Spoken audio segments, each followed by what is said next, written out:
Rotate device. I'm learning this. It says rotate device again. Whatever.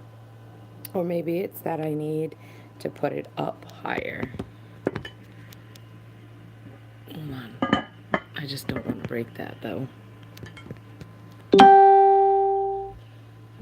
Is that better? Should I scratch down? I am trying this for the first time, so please forgive me. If this is what you get, I should talk like this. I should turn my head like this. I figured while I have the energy and while I feel up to it, I would try some new tools on YouTube.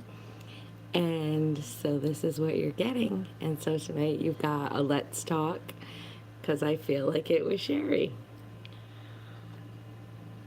But I have to figure out how to put this up higher so I'm not like doing it like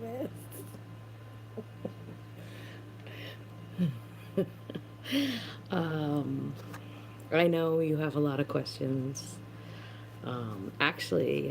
Listening to some of your retakes with some of the questions that you have kind of helps put me to sleep. I know that kind of makes you feel like, oh my God, I put her to sleep. But it's just because, like, I need some good sleep right now with everything that's going on. So I appreciate that, even if it is for like a 20-minute power nap with everything going on. So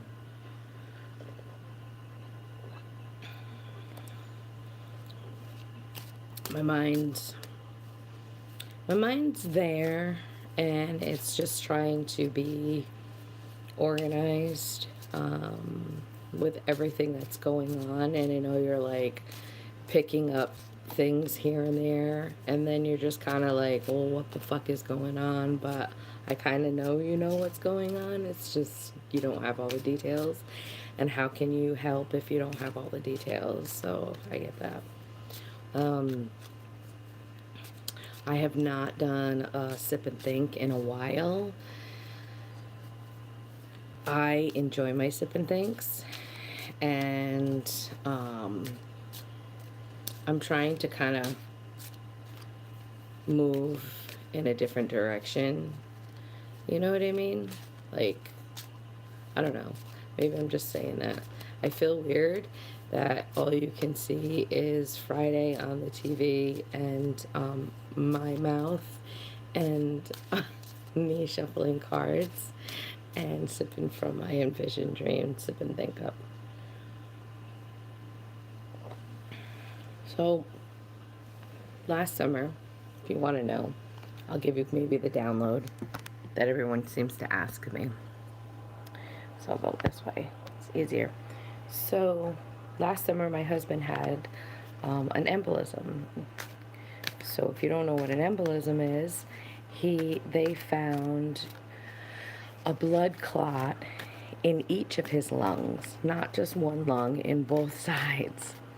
And it came from the veins down in his calves. What they do, the clot is down in your calf, and then it breaks away, and just like everything else, when it starts pumping to your heart, the blood clot shoots up, and there's these like little follicles in your lungs, and it's there to like get all the nasty stuff. And so his lungs actually protected him from having the blood clot go straight to his heart. So I picked up on the signs, and I could tell something was wrong because he wasn't his like normal self. And he pretty much has like a routine. And I'm like, you need to go see the doctor. And he's like, all right. He finally gave in. And I remember I went to work and I said, why don't you go see the doctor? And I called him or checked up. No, what I did was I sent my son home after school and said, can you go check on your stepdad? He's just not feeling good. Well, so when you get out of school, go check on him. And so my son said, sure, Mom, I'll go check on him. So after school, my son came home to check on him. He said everything was fine. And then my son headed off to work. Well, my son, it was a really crappy, rainy day. It was a storm going on. And my son was heading to work, and he hydroplaned and lost control of the wheel. And his car spun and went over the yellow line into another car. So my son was in the emergency room. Called my husband. He came to pick me up. I said, did you go to the doctor's today? He said, no, I wanted to wait till you got home. So I told you, my life is never simple, right? So I said, all right, well, we're going to the emergency room. And so my son Jake was there. So I was in the emergency room, and this is like over the summer with like COVID situation. So in the emergency room was me, my husband, my ex, and my son. Now, at that time, only one person could go into the emergency room with another person. So my kid's father stayed with my son, and I went with my husband. So I do know people at the hospital growing up around here and, working in the health field. So I was able to kind of go back and forth from my husband's room to my son's room to figure out what was going on with either one. My son was fine. My son ended up, he left. Everything was good. It just shook him up a bit. But I remember the doctor said, oh, are you in here for strep throat because of his voice? And we said, no, we're not in here for strep throat. He's like, oh, well, I'm listening to your voice. Like, it sounds really hoarse. And I said, Doc, does strep throat cause knife pain in your ribs? He said, huh? I said, yeah. I said, that's why we're here. So it's almost like in my mind, like you have to be an advocate for people, no matter, where they go. So he's like, no. So they did a scan from here down into the lung area or whatever. And he came back and he said, good news is you don't have strep throat. The bad news is you have blood clots in your lungs, so you're staying over. And this is the first time my husband had ever been in the hospital. He was like, are you kidding me? Yeah. So from there, they sent him to an oncologist. And the oncologist also specializes in hematology, okay? So a hematologist checks your blood, right? Where the oncologist handles cancer. So he would have to go and do his checkups, mind you, because I have a job and insurance, I'm required to have a physical every year, and so is my husband. So he goes every year to get his physical, right? Everything's been good. Everything's been healthy. They said, what did they say? Oh, he wanted to get off the blood thinners. He was on like Eliquis. He's like, oh, what the fuck? Because he likes to play basketball. And if you're on blood thinners, like if you get hit, like with the blood thinner, it's just a lot worse for your body. So he had to get approval in order to be able to play basketball and work out and all of that. Finally, okay, we get through that. That's like now September. So then he goes back to his oncologist, and his oncologist is asking about his voice again. And he's like, the doctor said I was having an allergic reaction to, the AC unit. So we changed out the AC unit, got a humidifier, all these things, you know what I mean? And so then they did a scan. He said, I'm going to order a scan. So we said, all right. He had the scan in November, and when the scan came back, the doctor was like, oh, you probably just got injured in basketball. So you probably just got injured from the neck down, like, you know, how they block you or whatever when you're doing defense. And so he said you might have to go in for surgery just to get that fixed. It might mean that your vocal cord is pinched. So we're like, all right. So this was the middle of November, right before, like 2 days before my brother-in-law passed away. Mind you, we found my brother-in-law dead. Okay. COVID is still going on. It's now the holidays. And so he goes back to his doctor in the beginning of January, and they're like, oh, we found a tissue behind your vocal cord. So I'm going to send you to a specialist. So because your vocal cord is in your neck region, they sent him to an ear, nose, and throat specialist up in Providence. And we live down in South County. So we live in the southern part of the state. So we had to drive to the northern part. That's where most of the specialists are. So he goes in to see the specialist, and the specialist says, oh, I need to get this out. This is cancerous. I'm 99.9% positive that this is cancer. We need to get you into surgery next week. So I'm like, oh my God, freaking out. You can't go in the hospital. So what I'm thinking they're doing is I'm thinking that they're going in and they're taking out the tissue that's cancerous, and then he was going to have some light chemo radiation to get the areas on his vocal cord where they took the tissue, right? Well, following week, we go to the radiologist. The radiologist says they couldn't have taken the tissue out because he has a large cancerous mass on the right side of his vocal cord. So I'm like, what?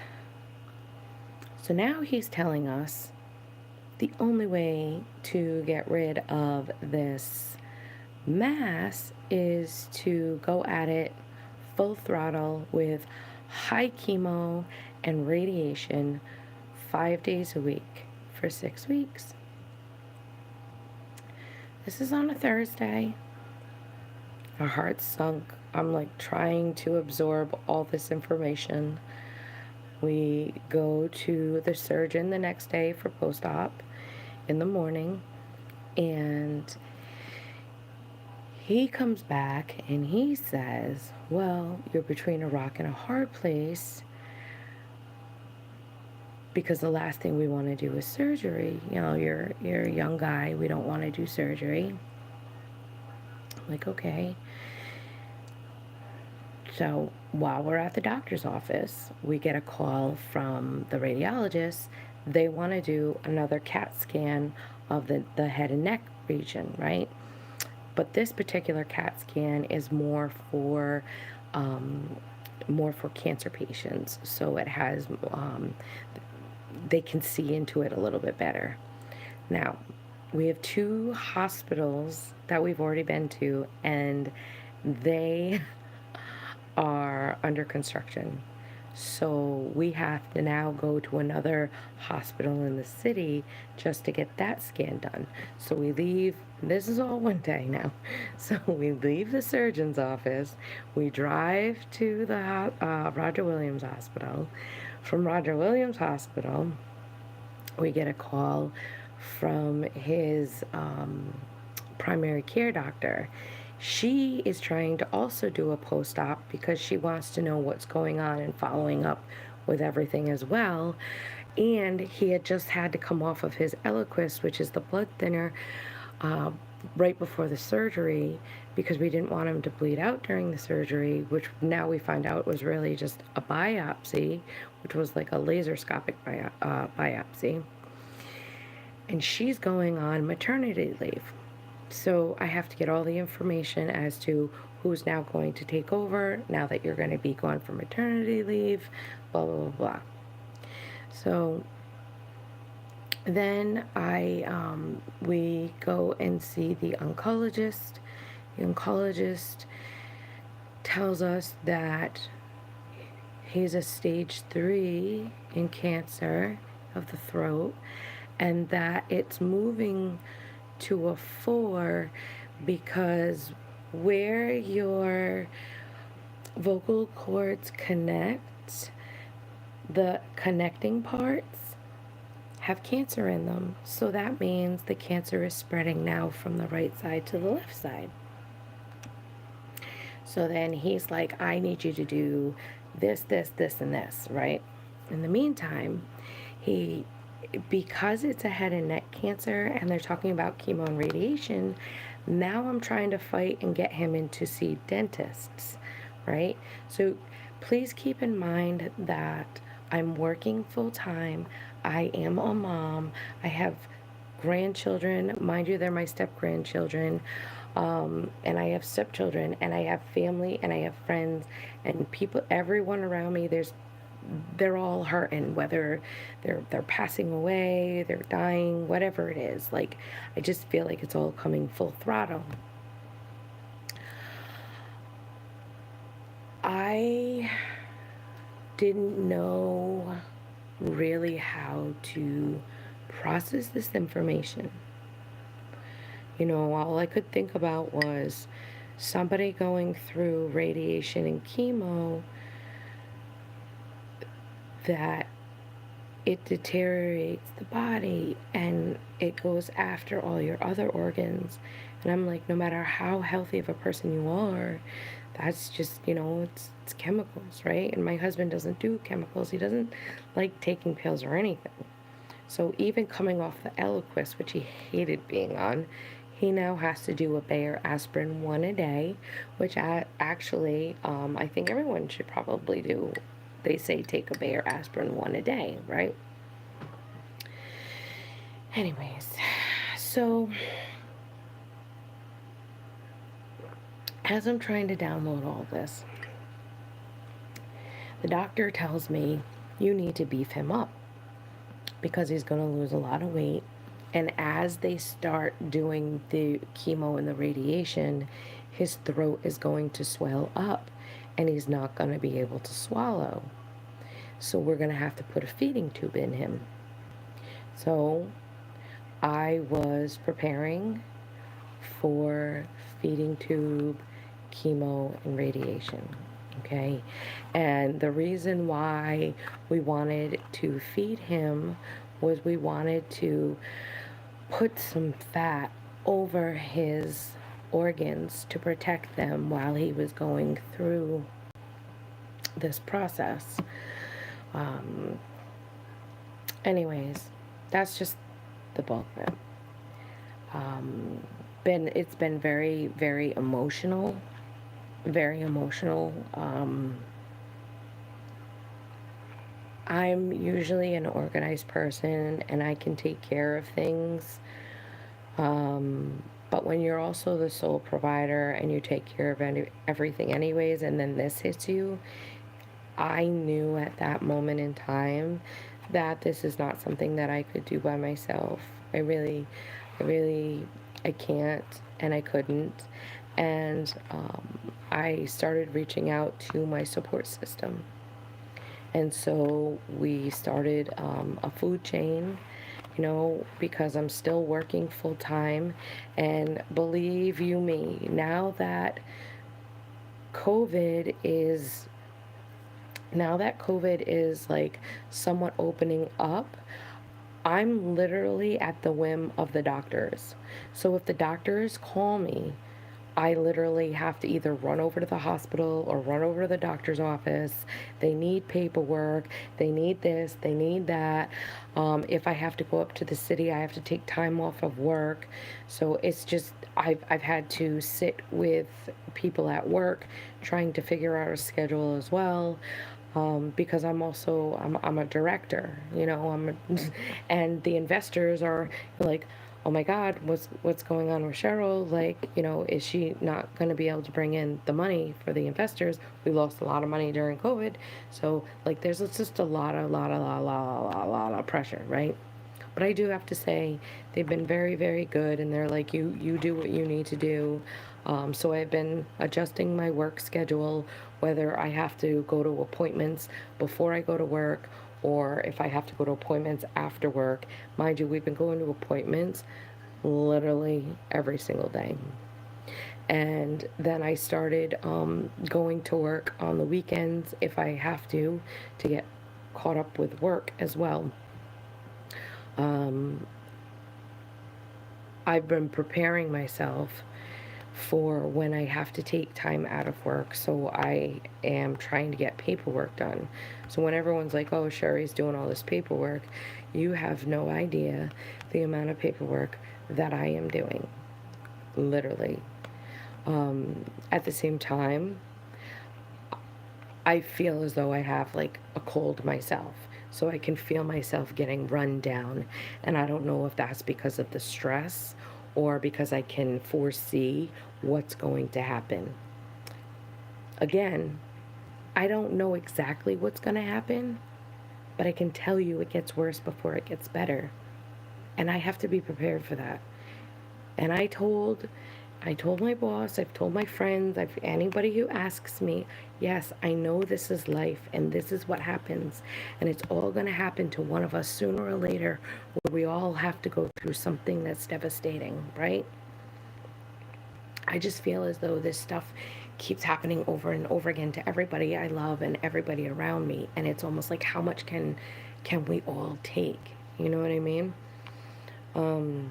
So anyways, the food chain has really helped. Everyone's dropping by different food. If my husband doesn't get fat through all of this, I am, because I am still eating. I know that I need to eat to keep my energy up, to be able to focus on the paperwork I have to fill out and get everything else done. So that's where we kind of are.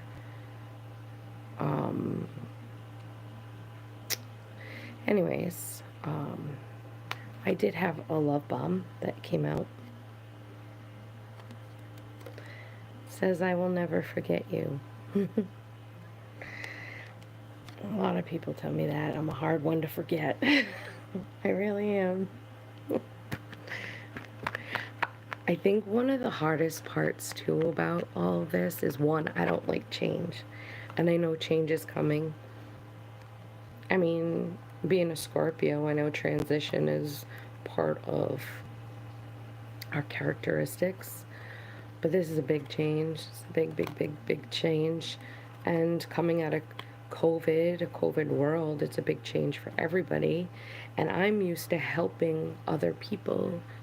I'm used to helping other people get through these changes and these transformations, and being there and just giving them support, or, you know, making them laugh if they need a good laugh, and letting them know that it's okay. And I always want them to know that they're not alone. They're really not alone. I know at times we all feel like we're alone, but if I can make you smile while you're going through something, whether it's through radiation, chemo, or you just lost somebody, or, you know, I don't know, you didn't have the money to pay your bill and you just are like, what the hell? You know, if you can at least smile, that's a good thing, right? But I guess it's part of life. Someone said to me today, I went to my nephew's championship game. They lost by a basket, but they still made it to the championships. She said, how are you doing? And I said, I'm holding it together. I'm doing okay. And I said, how are you doing? You know, we just lost a couple of our really good friends. And she said, no, I'm doing all right. She said, but you've got a lot going on. And I said, you know, sooner or later, we're all going to have to go through something devastating. And we just don't know when, you know? And no, none of us want to go through it, but it's part of life, you know? So I have to be realistic on that end too. But yeah, I'll never forget you.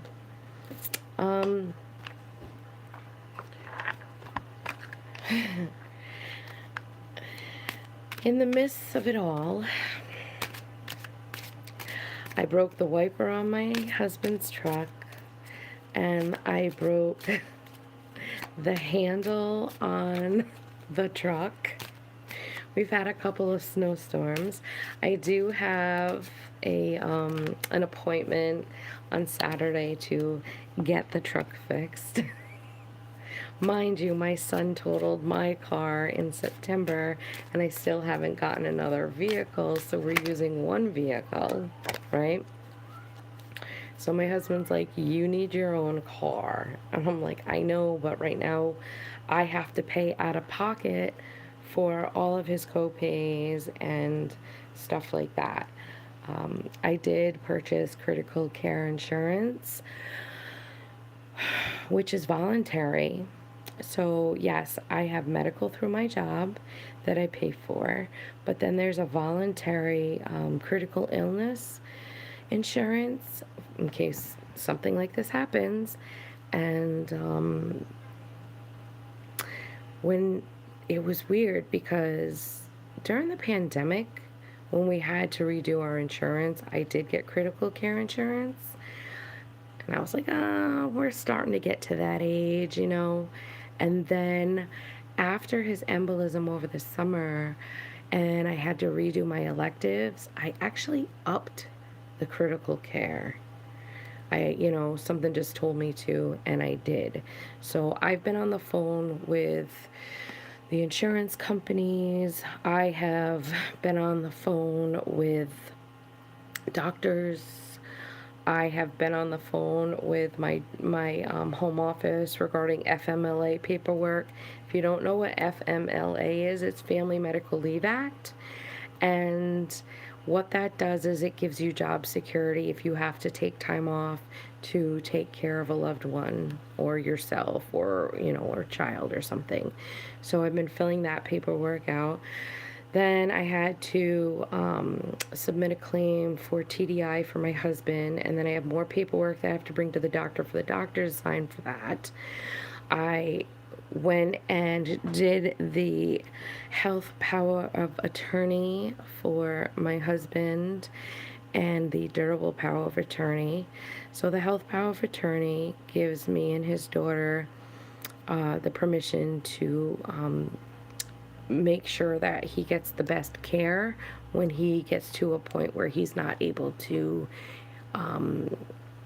convey what he wants. And so I made sure that that was updated. I had lawyers look at that, so I'd call, believe me, I've been doing it all.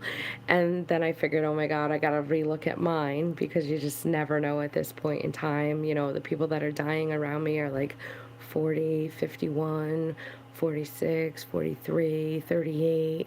And it's just kind of man, if you don't have these things in order now, I'm being an advocate for you and saying I think it's something you need to look into. When you look at the living will and everything, most people will be like, why do I need to have a living will? I mean, well, if you have a house, you have assets, you know what I mean? But I can understand why all this paperwork is so much for people.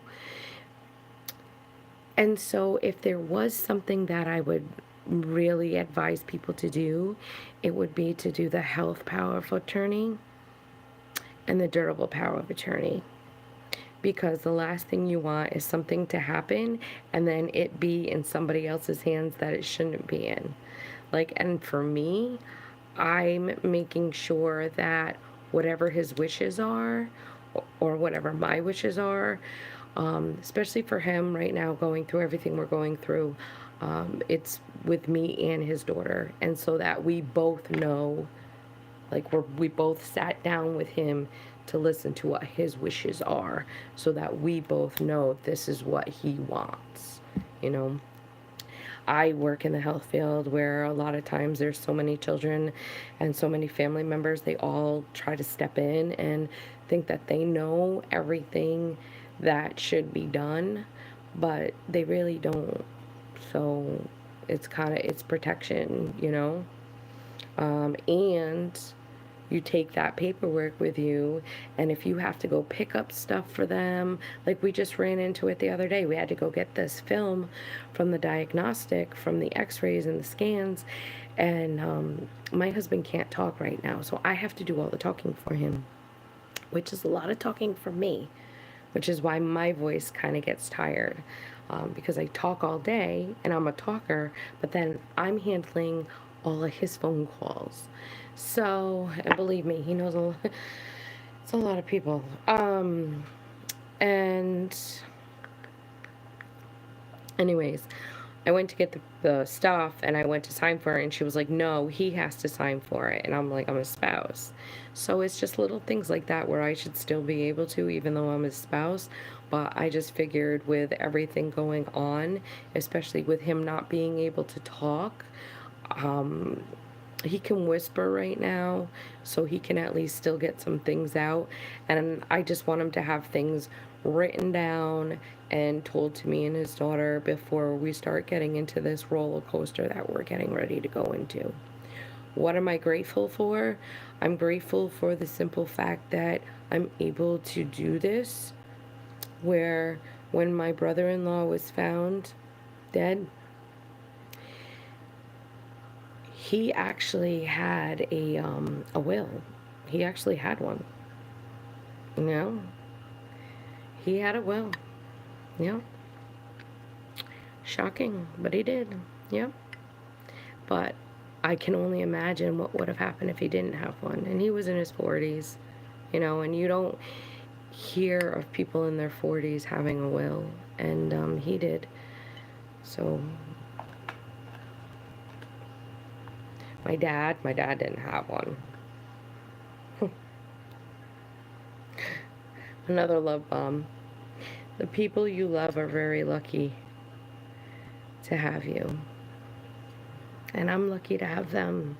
You have no idea how lucky I am to have the support that I have right now, to be able to do what I need to do.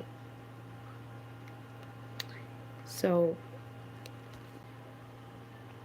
I know that the people that love me feel lucky to have me, but I'm just as lucky to have them, believe me. That one, and then I have another one, trying to keep it together, you know what I mean? Everything is for the best. Everything is for the best, and everything will work out. There's so many prayer trains going on. I think we have like 3 or 4 churches praying for him right now. He's healthy otherwise, but I've been doing a lot of research on neck and head cancers, and so I'm positive that, you know, he'll make it through. I have to be strong for him, and he needs to be strong for himself. I told him, because he's worried about me and his daughter, and I said, babe, I got a whole community behind me supporting me. They're going to give me the strength that I need to give to you. And when push comes to shove, you know I got you, you know? So I know that I need to express myself and I need to get it out. But it's difficult. It's difficult. And I still keep checking on everybody else, asking how they're doing, because I know that they're going through a lot too. And another thing is that, like, I'm so used to being a giver that it's so hard for me to receive. And I don't even know what to say. You know, I got people bringing me dinner every day. They've got a GoFundMe for my husband, and I take a lot of pride in being able to do things on my own. But I know that people care, and I want them to feel like they're able to help. So, anyways, I've got that going on, and then the hot water heater, there was a crack in the hot water heater, so I met with the technician and I put down the down payment to get that done. I'm going to do a payment plan because I don't know what's going on with the copays. And just so you guys know, it all comes out of pocket, right? So if someone's going through chemo and radiation, you know, it could be $15,000 just for a session. And then you multiply that times 5 days a week for 6 weeks. That drains. It drains a lot. But if it's what he needs, it's what he needs, right? So that's a little information on that, you know. And I don't know why insurance doesn't cover cancer. You know what I mean? I just don't know. I don't know why. So that's just my little take on that. I have another love bomb for you. It says, I care about you and I'm here for you. If there's anything I can do to help, please let me know. I know, but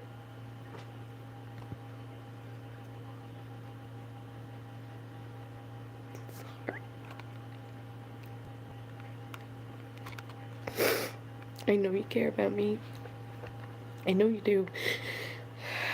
Just keep doing what you're doing because I listen and it helps me get by. It helps me get by.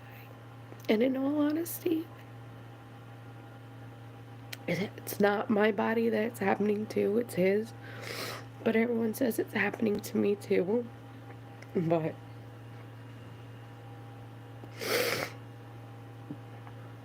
I'm doing everything I can. I'm doing everything I can, and I know that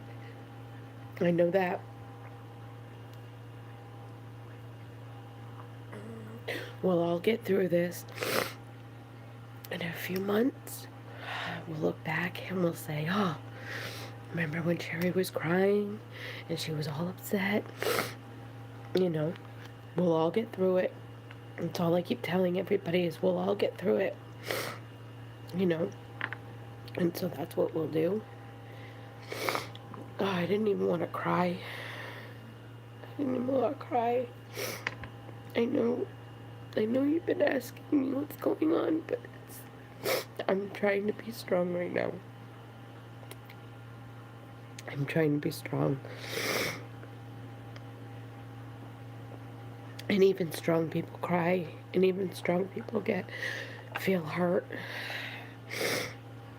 But this is the path that was given, and this is the path that I must take and I must follow through with. And I'm using everything, my faith, my spirits, my ancestors. I know whoever watches this and knows me is gonna laugh when I say that.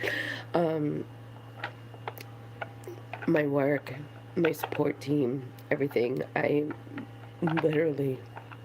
feel like, if you've ever seen my trapped ruby, I feel like I am the diamond right now, and I am sending it out to every corner that I can think of, because that's what we need right now. But anyways, I don't want to cry. I really don't want to cry, and I was trying to use my YouTube tool to see how it worked, but I wanted to tell you what was going on. And applied for my medical marijuana card, and yeah, the cops interrogated me on that. Why would they interrogate me on that? And that's a lot of paperwork too. I don't smoke weed, believe me, I don't. And so I'm learning a lot about it. But there's a special tar or tincture that I can get, and that way I can kind of put under his tongue. You know, I took care of my dad, and I'm not afraid to take care of my husband. It's just going to be hard watching him go through it. But I've seen him go through other things. It's just this is completely different, and you're basically fighting for your life, and you have to put all of your trust in the doctors. But in all honesty, I think you have to put all of your trust in your faith. You know.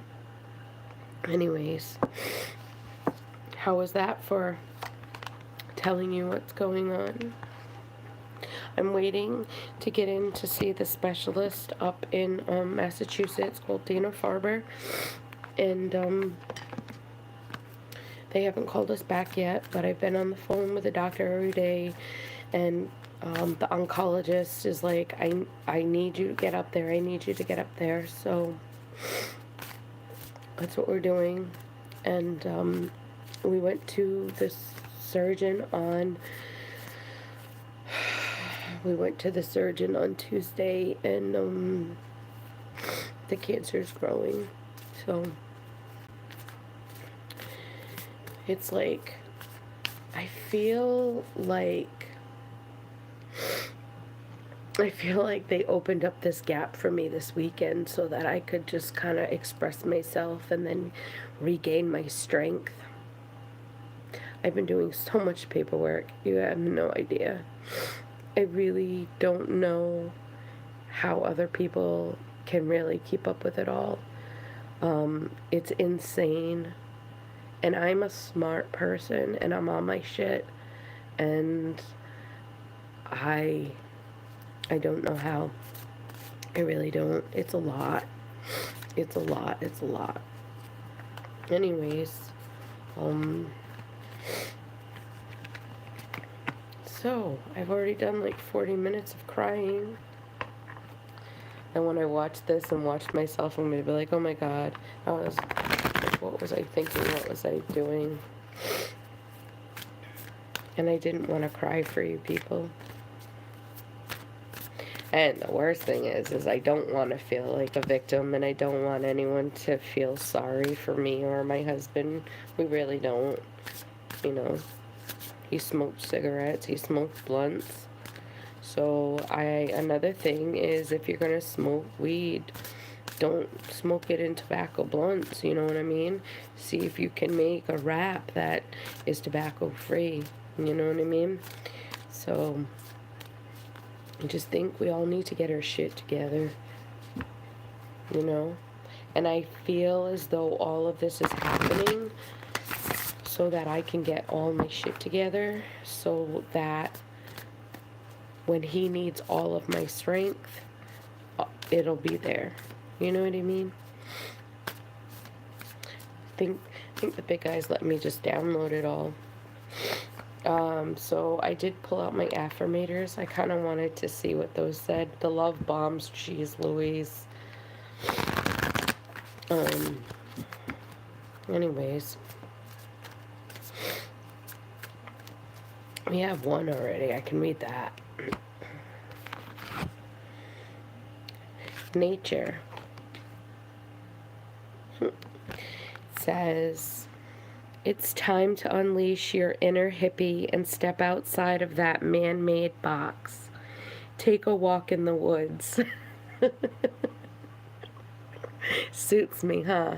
Doesn't it? Smell those flowers. Hug some trees. You might think you're being ironic. Like, look at me. I'm being all tree huggery and stuff. But you'll find that even those trees will hug you back. Trees come from a time before irony, and their earnestness, EARNESTNESS,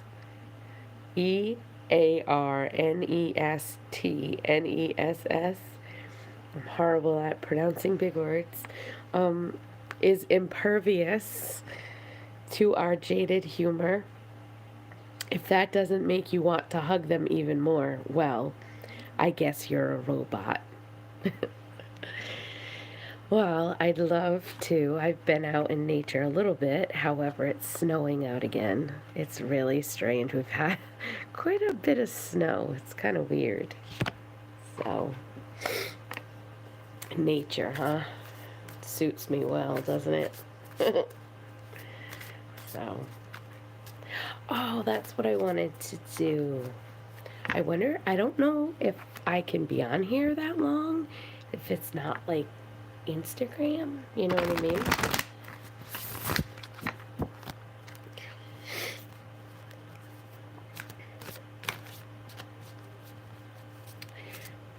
There's definitely a lot going on, and I don't know in the world what it is yet, but it's a lesson, and I don't know what this lesson is for me. You know, don't know what this lesson is for me. I have my choices jar. I have my choices jar.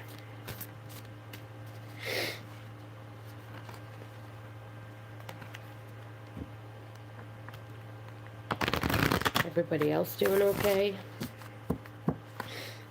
Still thinking about that halftime show at the Super Bowl. Oh my God, that was awesome. That was awesome. That was awesome. We've had this one before. Perseverance. It seems you're on a massive journey right now, and this card has arrived to remind you that you will reach the other side. The mountain you're climbing is huge and formidable, but so is your ability to climb it. You don't need to enjoy it, you just need to tackle it. Complain if it makes the job easier. Blow off steam. You think mountain climbers get to the top of Everest on inspirational quotes? No way. They're grunting and crying and cursing like freaking pirates. I tried not to curse tonight. That just doesn't sell a lot of posters. So nature, perseverance, and my love bombs.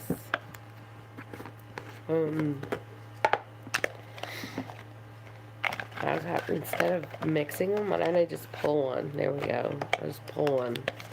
My choices jar. You're glad you got to spend some time with me? Choices in a jar. If you had to choose, after running 10 miles as fast as you can, run 3 more miles or walk 10 more miles. What's your choice? Well, at this point in time, with the way that I feel congested, I don't think Sheri will be running 10 miles, period, right now. However, if I was someone who needed to run off stress after running 10 miles as fast as you can, why not run 3 more if you've already run 3? So that would be my choice. But I can tell you right now, I could probably walk 10 miles and then walk another 3 miles, but I can't even run right now. Like, my energy level is so low. But I'm maintaining. Maintaining.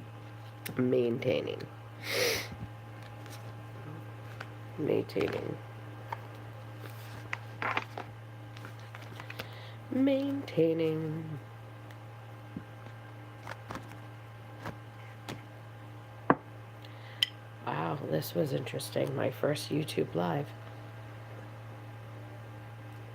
And you got some news, some info, some input. Do with it what you may. Well, it's been nice chatting, and maybe you'll understand when I come back on and give you some updates of what's going on. I cannot guarantee anything because it really is going to depend on my energy level and my emotional status. So, have a good night.